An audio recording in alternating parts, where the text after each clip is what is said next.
भारत में आके इस्लाम अपना एक लिबरल रूप लेता है। वो जो उसका लिबरल रूप था, उस रूप बाहर से तुर्क आए तो तुर्कों ने हमारे यहाँ पर आके मंदिर तोड़ने शुरू किए। मूर्तियां, भक्ति करो, भगवान मिल जाएंगे, मंदिर जाने की आवश्यकता, मूर्ति पूजने की आवश्यकता, ये इस्लाम का सिद्धांत था। बिना मूर्ति, और तुर्कों को अहिंसा का ए नहीं आता था, आगे आगे बढ़ जाता था। कई बार सोचता हूं कि यार वो महान लोग जिन्होंने कुंभलगढ़, चित्तौड़गढ़ जैसे बड़े बड़े किले बनाए, वो टेक्नोलॉजी कहां चली गई हमारी। उस नालंदा विश्वविद्यालय में इतनी किताबें थी कि जब बख्तियार खिलजी ने उसके आग लगाई तो 6 महीने तक आग नहीं बुझी। दो चीजें, ये तो और बड़ी गजब है, संगीत और चित्रकला। कौन कौन सी? इस्लाम ये कहता है कि संगीत और चित्रकला हराम है, न तो गीत गाए जाने चाहिए, न किसी प्रकार के चित्र।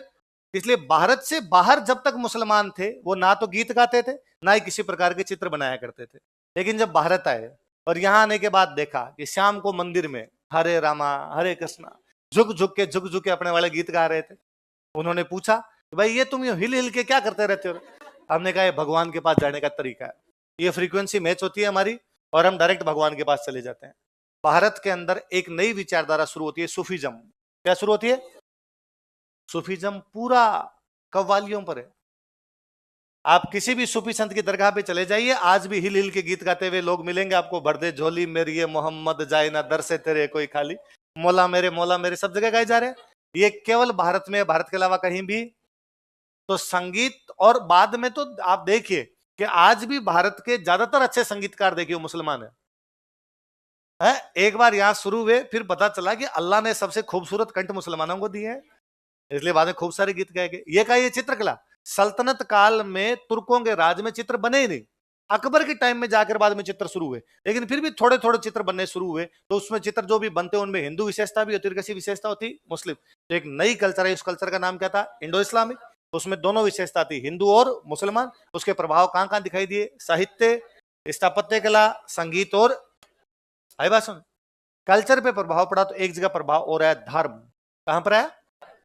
तो अपना भारत का धर्म कौन सा था? हिंदू। बाहर से एक धर्म आया, वो कौन सा हो गया? मुसलमान। दो धर्म हो गए। हिंदुओं की कुछ विशेषता मुसलमानों ने ली, मुसलमानों की कुछ विशेषता किसने ली? हिंदू। जब हिंदुओं ने मुसलमानों की विशेषता ली तो अपने यहां पर एक आंदोलन शुरू होता है, उस आंदोलन का नाम था भक्ति। क्या नाम था? मुसलमानों ने जब हिंदुओं की विशेषता ली तो एक आंदोलन शुरू हुआ, उसका नाम था सूफी। कौन सा था? सूफी। अब सुनो, देखो मैं बताता हूं। हिंदुइज्म पूरी तरीके से संगीत पर, जो भक्ति भावना थी, संगीत पर आधारित थी। भगवान के भजन गाइए, भगवान के भजन गाएंगे तो भगवान राजी होंगे, इसलिए सूफीज्म में भी वो भक्ति वाली बात है। और सूफीज्म इतना हिट रहा कि अजमेर के ख्वाजा मोइनुद्दीन चिश्ती की दरगाह पर मुसलमान जाते होंगे कम, हिंदू जाते हैं। एक बार की हो सकता है आप कोई मस्जिद देखो और यदि आप हिंदू हो तो आपको लगेगा कि यार मस्जिद ये तो मुसलमानों की, अपने यहां पर नहीं है। पर पीर बाबा की दरगाह में हम ये नहीं सोचते। कौन से पीर बाबा की दरगाह, कौन थे कौन नहीं थे, हम सारे वहां पर जा रहे हैं, सारे वहां पर धागे बांध बांध के आ रहे हैं, सारे करें हम प्री पास करवा दे है। तो पीर बाबा की दरगाह पे सारे जा रहे हैं। ये पीर बाबा वाली दरगाह का जो आंदोलन है, आंदोलन कौन सा है? भारत में आके इस्लाम अपना एक लिबरल रूप लेता है। वो जो उसका लिबरल रूप था, उस रूप को क्या कहा जाता है? जिसमें हिंदुओं की खूब सारी विशेषताएं आ गई। ठीक ऐसा ही हुआ जब बाहर से तुर्क आए तो तुर्कों ने हमारे यहाँ पर आके मंदिर तोड़ने शुरू किए, मूर्तियां तोड़ने शुरू की, क्योंकि वो मूर्ति पूजा करते नहीं थे। तो उनका ये मानना था जो मूर्ति पूजा करते हैं वो लोग भी सही नहीं है, हम इनको सिखाएंगे, अब मूर्ति पूजा क्या करवा देंगे? बंद। जब मूर्तियां टूटने लगी तो लोग बड़े दुख में गए। लोगों को लगा यार मूर्ति में अपना भगवान है, और यदि भगवान को तोड़ दिया, भगवान को नहीं बख्शा, भगवान भी खुद की रक्षा नहीं कर पा रहा, तो अपनी रक्षा कौन करेगा? हम कुछ संतों के पास गए, उन संतों के नाम थे जाम्बो जी, उन संतों के नाम थे जसनाथ जी, उन संतों के नाम थे कुछ तेजा जी, उन संतों के नाम थे रामदेव जी, उन संतों के नाम थे मीराबाई, उन संतों के नाम थे कबीर, उन संतों के नाम थे दादू। हम उनके पास गए, हमने उन संतों को जाकर, तुम तो इंटेलिजेंट बंदे हो, तुम बताओ बिना मूर्ति के पार कैसे पड़ेगी? ये तो मूर्तियां तोड़ गए। और तब उन्होंने कहना शुरू किया कि पत्थर पूजे हरि मिले तो मैं पूजूं पहाड़, ताते तो चाकी भली पीस खाए संसार। पत्थर पूजे हरि मिले, यदि मूर्ति पूजने से भगवान मिलते हो तो मैं पूजूं पहाड़, तो पूरी झलना डूंगरी पूज दे।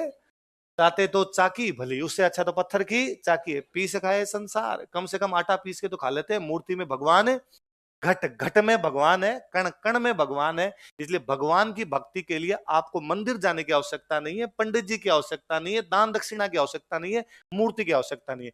घर पे बैठ के राम राम राम राम राम राम कर लोगे तो भी भगवान मिल जाएंगे। हमारे और भगवान के बीच में डायरेक्ट एक रिलेशन है, भक्त और भगवान के बीच सीधा संबंध है, उसके लिए बिचौलियों की कोई आवश्यकता, वो कहलाती है भक्ति। क्या कहलाती है? भक्ति करो, भगवान मिल जाएंगे, मंदिर जाने की आवश्यकता, मूर्ति पूजने की आवश्यकता, ये इस्लाम का सिद्धांत था, बिना मूर्ति के भगवान। ये कहीं ना कहीं कंसेप्ट इधर भी आया अपने थोड़ा बहुत। तो हिंदुओं का मुसलमानों में जो प्रभाव दिखाई देता है वो तो है सूफी, मुसलमानों का हिंदुओं पर जो प्रभाव दिखाई देता है वो कौन सा? नेगेटिव ये थी कि जब बाहर से वो लोग आए थे तो भारत में दो बड़ी संस्कृतियां थी, एक तो हिंदू और एक बौद्ध। कौन कौन? हिंदू बनाते अपने मंदिर, बौद्ध बनाते अपने मठ। बौद्ध क्या बनाते? मोनेस्ट्री। बाहर से जो लोग आए उनका मानना था कि मूर्ति पूजा होनी, दूसरे धर्म के लोग होने नहीं चाहिए, इसलिए उन्होंने हिंदुओं के मंदिर तोड़े, बौद्धों के क्या तोड़े? कोई चीज तोड़ेंगे तो ये पॉजिटिव बात है कि नेगेटिव? इससे कल्चर बढ़ेगी कि डिक्लाइन करेगी? हिंदू फिर भी संभल गए, लठ ले लिए, सामने खड़े हो गए कि मंदिर नहीं टूटने देंगे। हो सकता है सामने वाले कई बार तकड़े पड़े, तोड़ गए, लेकिन खूब सारी जगह उन्होंने मंदिर बचा भी। बौद्धों के साथ समस्या थी, बौद्धों का मूल सिद्धांत था अहिंसा। क्या था? और तुर्कों को अहिंसा का ए नहीं आता था, आगे आगे बढ़ा जाता था। उनको केवल क्या आती थी? क्या विडंबना है कि जो धर्म भारत में शुरू हुआ वो भारत में नहीं है। बौद्ध भारत से शुरू हुए, नेपाल में है, भूटान में है, चाइना में है, श्रीलंका में है, बर्मा में है, इंडोनेशिया में, ताइवान में, हांगकांग में, मकाऊ में, कोरिया में, जापान में, थाईलैंड में, मलेशिया में, भारत में नहीं। अपनी मूल भूमि से कोई धर्म यदि उखड़ खड़ा हुआ तो उसमें तुर्कों का बड़ा योगदान है। बुद्धिस्ट कल्चर पूरी तरीके से भारत से क्या हो गई, या तो बुद्धिस्ट तिब्बत की तरफ चले गए, लामा उधर चले गए ज्यादातर जो थे, या वापस हिंदू ही बन गए।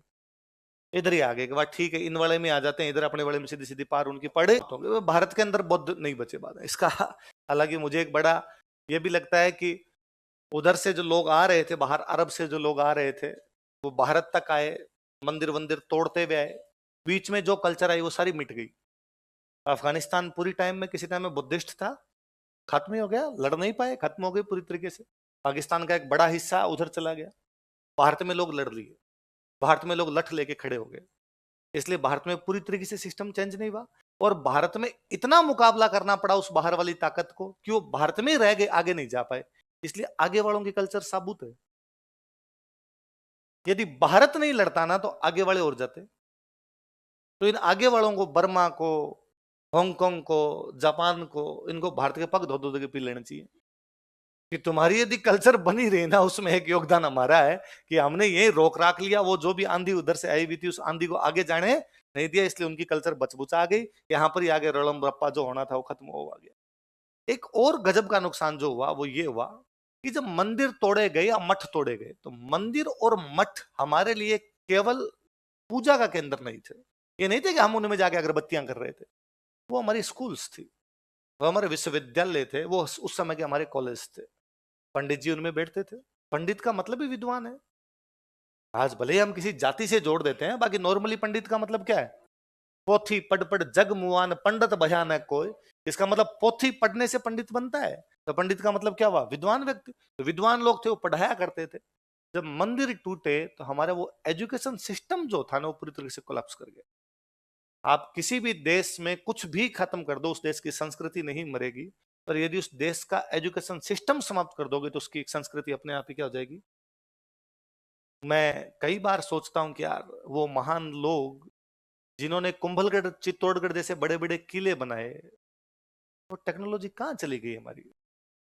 वो किताबें जिनमें लिखा होगा कि वास्तुसार में क्या है, देवमूर्ति प्रकरण में क्या है, वो हमारी किताबें खो गई, इसलिए वो पूरी कल्चर ही चली गई। हम जानते नहीं उसके बारे में कि यार आगे कैसे होना था, कैसे नहीं होना था। मैं अभी इन पिछले 2-3 दिनों से अनुपम मिश्र सर को पढ़ रहा था। अनुपम मिश्र भारत के एक बहुत अच्छे पर्यावरणविद हुए, जिन्होंने जल पर बहुत अच्छा लिखा, पर्यावरण पर बहुत अच्छा लिखा। तो मैं आज ही उनकी कोई एक लाइन पढ़ रहा था, तब मैं पढ़ रहा था कि दुनिया में जहां जहां मरुस्थल है वहां वहां जनसंख्या नहीं रहती।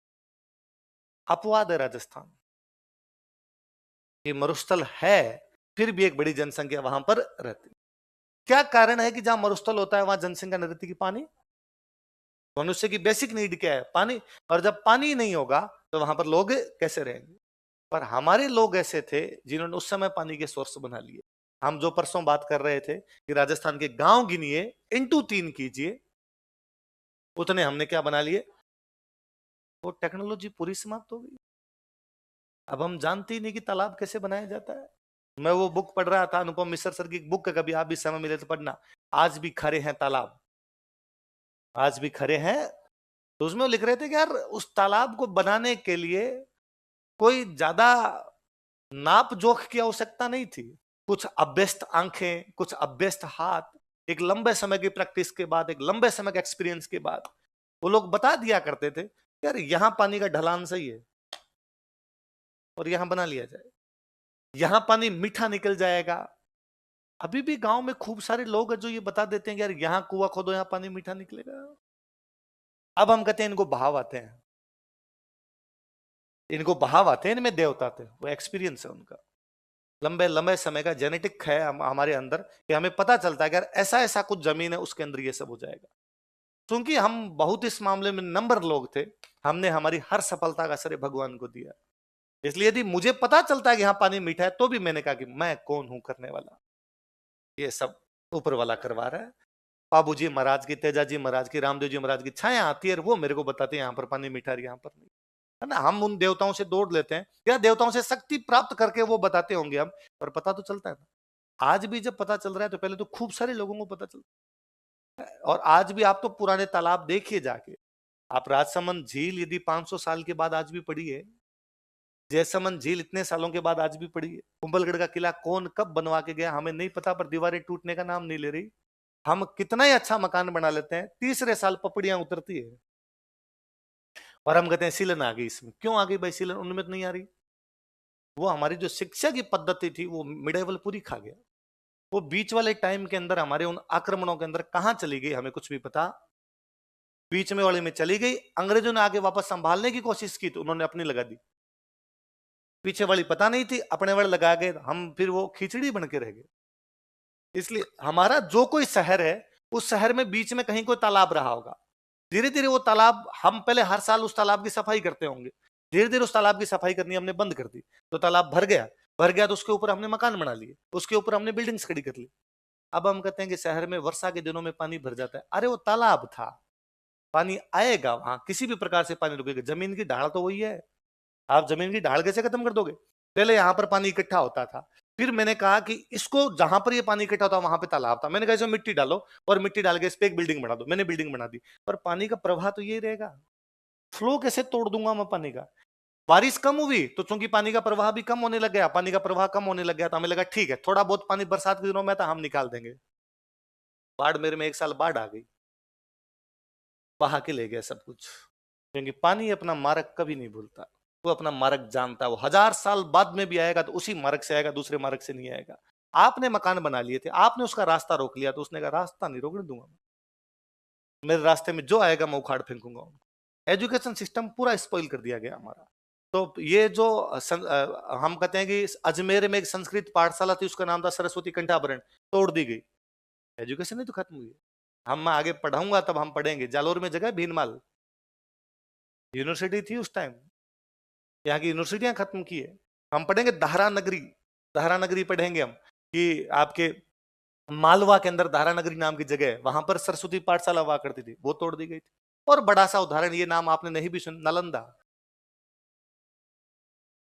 नालंदा, नालंदा विश्वविद्यालय में, नालंदा विश्वविद्यालय वो विश्वविद्यालय था जिसमें उस समय आर्ट्स, कॉमर्स और साइंस अलग अलग थी, जिसमें उस समय हॉस्टल फैसिलिटी थी, जिसमें उस समय इंट्रेंस एग्जाम हुआ करता था, और एग्जाम को 10 में से 2 लोग ही पास कर पाते थे। 8 तो इंट्रेंस एग्जाम में फेल हुआ करते थे उसके।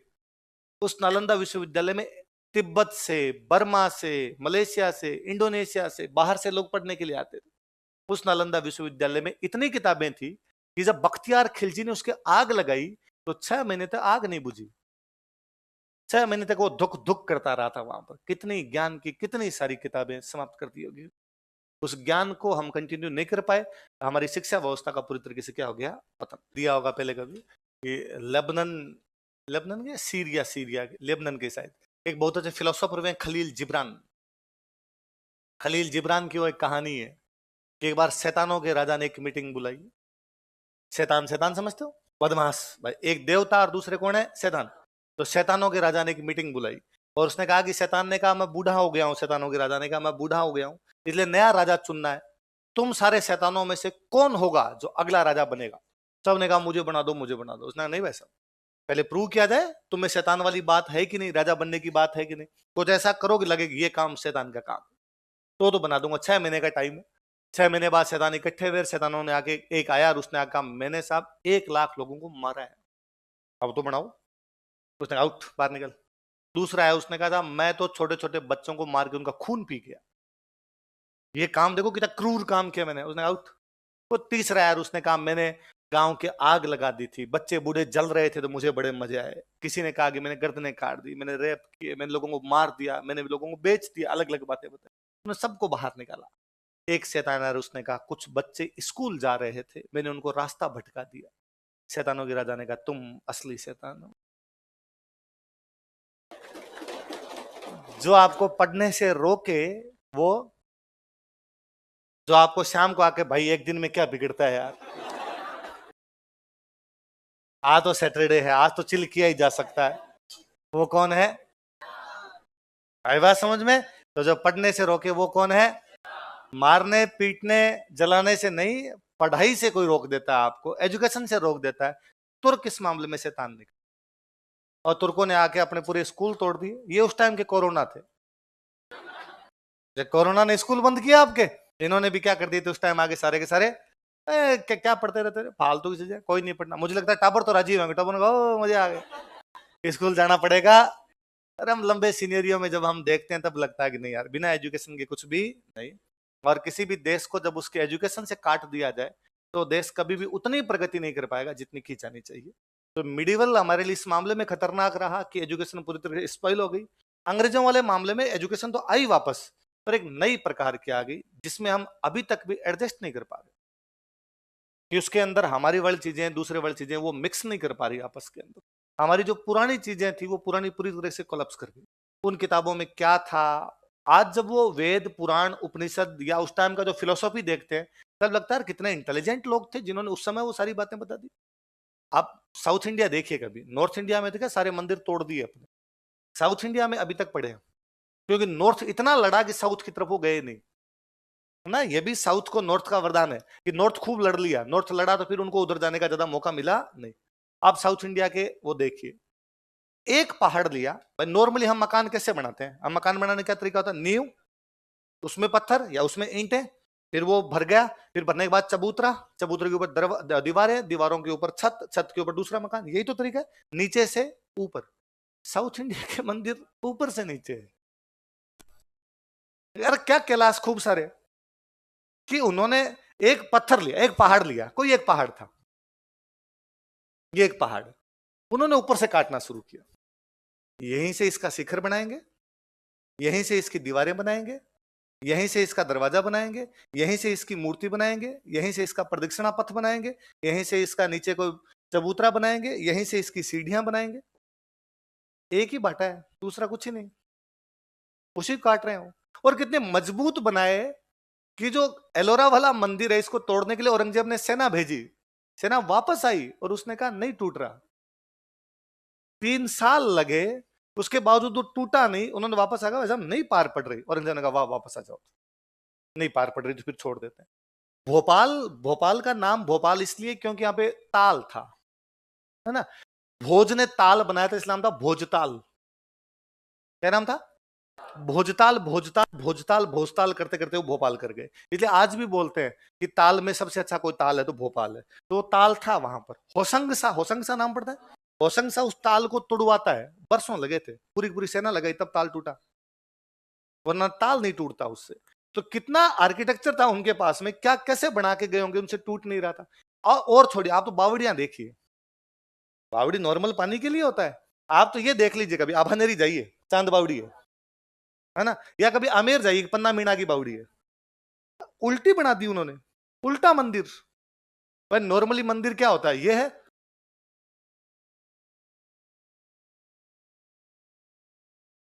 ये मंदिर है, उल्टा बनाया उन्होंने।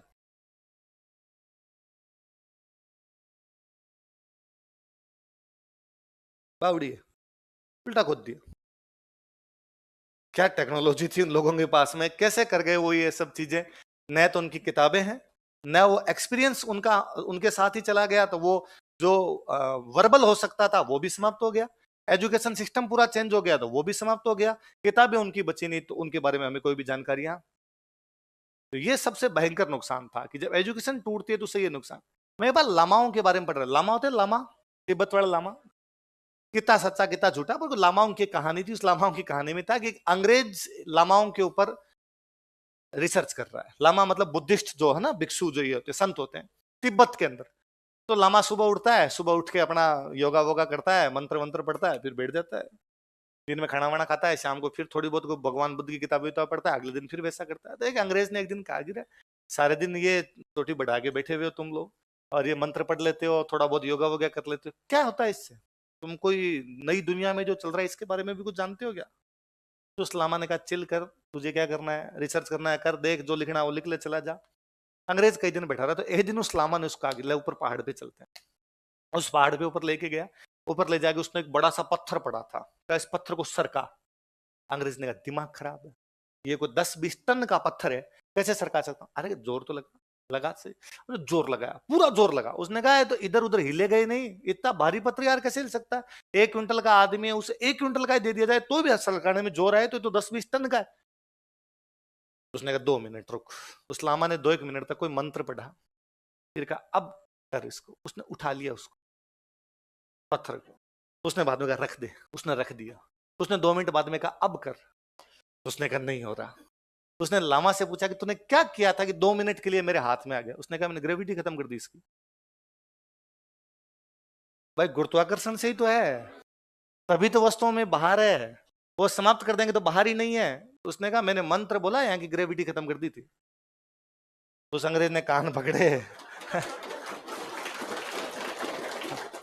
ये एजुकेशन है साहब, पूरी चली गई। ये